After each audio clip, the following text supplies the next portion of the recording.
Today is actually an extension of some work that me and my colleague Dave started late last year, examining the mind of the master.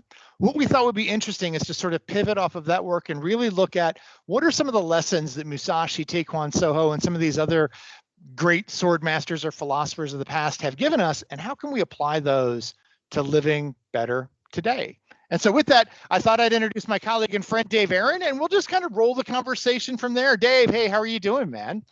Hey Lee, thanks for doing this. Really looking forward to it with you and with everyone. I think comes from a shared passion of, ultra modern things and ultra ancient things and what we can learn from each, right? Right. I think today we had gone through or talked a little bit about in the past, sort of Musashi's 9 rules. And today we were going to talk about number 9, which is do nothing which has no use. First, when I first heard that rule, Dave, I'll just tell you that kind of spoke to me at a level, because I am like that guy, right? I am the dude who not only does nothing that is of no use, I don't do anything that has even just got one use, right? My whole sort of mindset is around trying to figure out a way that where whatever action I do actually has as many possible uses as possible, right? So, we're all time poor, we're all stretched incredibly thin, and particularly here with COVID, we're all sort of trying to figure out what we're doing. This lesson really struck to me in that environment, because you think about it, we don't have time. So when do I find, an hour or two a day to meditate? When do I find an hour to exercise? When do I find the time to do the dishes? When do I find the time to do this, to do that? And really just became for me doubling up on things, right? Like I do the dishes and meditate at the same time, and also work out at the same time, and do this and do that. So it's really about trying to find ways to create synergy or synergistic effects between the different things that I'm doing, which I think would be beneficial to our, sort of professional audience here as well, because that's often what we as individuals are trying to do in business and in our life. You had some pretty cool ideas apropos of the game of Go on that same sort of concept. Yeah, it's true. I'm not sure how many people know the game of Go. I'm actually in the middle of a game here on my iPad. You can see the game of Go is about surrounding areas. So you play moves to surround areas, and in the Orient, in Japan and China, it's still taught as in military contexts. It's very powerful. And I know some people do like games, some people don't like games. But the really interesting thing about board games is it's a very severe metaphor for how we use our time, because no matter how big, how tall, how old, how young, I get my move, then you get your move, then I get my move. There's no, even if I'm rich and powerful, I still only get one move. And so it's kind of looking for what's the magic that can help me beat you. And one of the magics is this kind of synergistic notion. If I can play a move that is both attack and defense, or maybe gives me the option to expand to the left or to the right. These are kind of synergistic moves, which are a kind of magic. They kind of give you extra, what they call in chess, tempos. It's like you want to play 2 or 3 moves at once. And it's very close to something you and I were talking about, Lee. Do you remember you were talking about Jeet Kune Do, the way the intercepting fist, Bruce Lee's martial art. I mean, maybe you could say about that. Yeah, that's what I loved about, as you were saying, with the art of Jeet Kune Do, right? And if you know what those words mean, Bruce Lee, who was a Wing Chun Kung Fu expert, created his own martial art style, Jeet Kune Do, which is the way of the intercepting fist. And the thing that is beautiful about that is that every block is a strike, right? Everything is a strike. Everything comes down to that strike. If I'm blocking, I'm striking. And that kind of also jives with the Musashi idea that everything is a cut, that everything ultimately resolves back down to the essential objectives.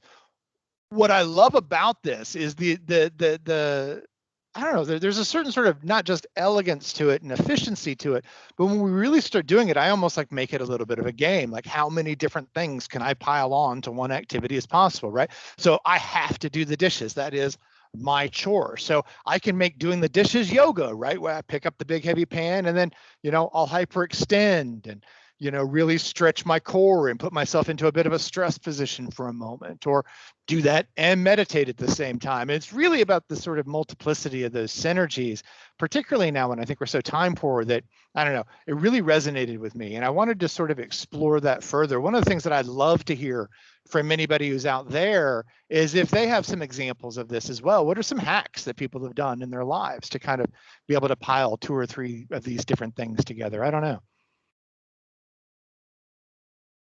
It was me tossing the ball back at you, but anyway, it doesn't really matter.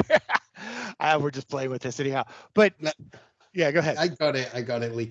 And I think the other thing is, what we're talking about today, and you and I have a bunch of things we're hoping to talk about over time, but in a way, we're talking about choosing and searching for synergies. There's also times where I think you can't avoid them and you ignore them at your peril. So, for example, whenever I speak to you or you speak to me, say when I speak to you, there's actually 2 things going on at once. One is the intrinsic value of what I'm saying, like, shall we write a note today or whatever. But the other is there's a signaling value. The way I do it, I can either try and assert my dominance over you or be collaborative with you. So when I talk, whether I like it or not, there's an intrinsic value and a signaling value. So that means if I'm smart about it, I can exploit those both at once. But if I'm not smart about it, I can say only concentrate on the intrinsic transactional value of the message I want to convey. Not only do I miss the opportunity of the signaling, I may even send completely the wrong signals. And, I might achieve what I want transactionally, but turn you off with the signaling. So I think that's almost another flip side of it. I don't know what you think, Lee. Oh my gosh, that is so cool. Because, I'm thinking about that from kind of both directions, right? Sort of mindfulness of this. Of the fact that, by the way, we're probably not unique, right? That other people in the world also want to maximize the effect of their actions, right? So even if they don't think about it deliberately, we know that there's people in our world, in our professional and private lives that, passive aggressively, toss grenades into the middle of the conference room table. I'm thinking about, some client who was actually talking to me a while back about having a disruptive member of her team that did that, that would not just, as you say, trying to communicate transactionally what their intentions were, their ideas, but also do it in a manner that was disruptive to the idea itself, disruptive to the conversation, and not trying to move the ball forward. Even recognizing that is a tactic that people employ can be very, very powerful, right? So I really dug that particular insight that you offered there. Yeah, and I think, obviously somebody who's deliberately being disruptive, you can, depends on the situation, that sounds bad. But I think, I wouldn't say it's even worse, but I think what's more common is people don't think about the synergies. So in that context, so they just say, I want my project to be funded, or I want you to hear my voice. But they're not thinking about the kind that those secondary effects. And that means they're missing, there's the sort of, you and I talked about space synergies and time synergies. There's sort of time synergies where, the space, the way people normally use the word space, synergy is in a space sense. Like, if I do this, I can grow revenues and cut costs. Or if I do this, I can promote this product line and that product line. But actually, there's time synergies as well. If I do this, I'm setting up for something possible or better in the next time period. So I think, that's also an interesting angle, particularly the time synergies. I don't know. Playing synergy against timelines. So that's kind of, I did that talk at one of our conferences a while back about, Halfway to Star Trek, which was this effects-based operations game that looked at that. Like, how can we take actions today that reinforce multiple possible futures, or that even like the beautiful synergy there is what action can I do today that actually reinforces, prior actions, right? And that becomes like hyper powerful. Thinking about like, Amazon's investment in supply chain and logistics is a future-based strategy that they started in like 2005 that actually reinforces the store as a platform and actually reinforces the core business model. That can become huge. So playing with synergies across time, even knowing that, moves, even understanding it. Musashi talked about this too, and I don't want to break into like timing, greater or lesser timing, because that's probably another talk, but even understanding the way that moves break down and how turns occur and the sequencing of those time events can create very different synergies, right? So I'm thinking in terms of like poker or chess. Poker's a game I play quite a bit, where I might make a particular move, like I might, pass or feign weakness or do any number of other things to give you the turn to actually incite you to take the initiative so that I could then re-seize the initiative and capitalize on those actions. So even some of those things can become quite powerful when thinking strategically about opportunities. Yeah, it's cool. And you and I know each other well, right? But I'm very interested in humor, and I've tried to do some training as a comedian and stuff like that. I think these ideas are all very inherent in comedy. How comedians play with people's expectations.